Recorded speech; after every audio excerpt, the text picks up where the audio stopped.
I was speaking to an auntie of mine and she said something very remarkable that I wanted to share with you. So she was talking about her life because she's in her 60s, married, what you would call a respectable marriage by Nigerian standards. But she was talking to me and she was just really sad, and she was telling me that she feels very unfulfilled and she feels like she doesn't have any more value, right?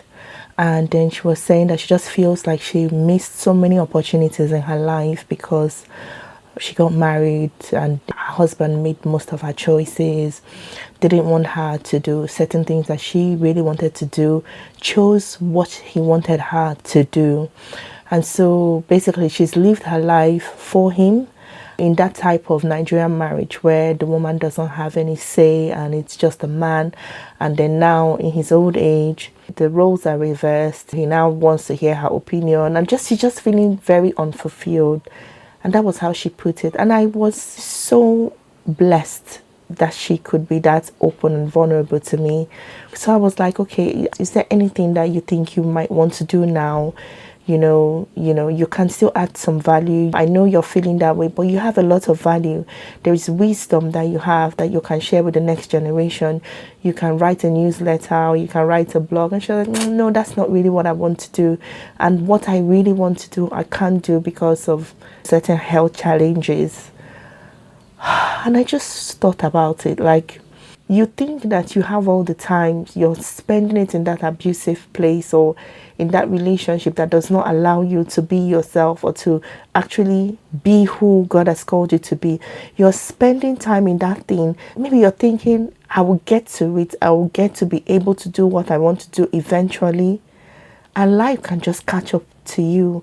And by the time you get to whatever point that you think you can get, perhaps you're just not even in the right frame of mind, or you don't have the ability or the capacity to do that thing that you needed to have done in those youthful years, in those adulthood years, in those midlife years. Now that you still have the strength, the capacity, the mind to do those things, you have all of that, you have your strength, and this is the time to do it. This is the time to utilize all of that energy and not to use it managing a situation that you're not even supposed to be in the first place.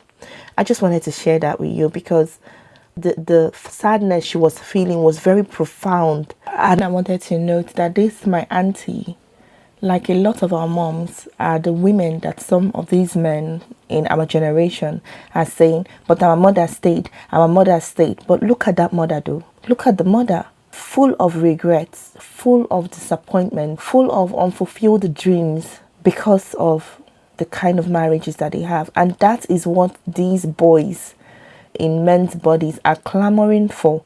They want you to go back to those times. And there was something she said to me. She said, I'm so happy that your generation of women are not settling and are really pushing against those kinds of marriages because I feel very unfulfilled.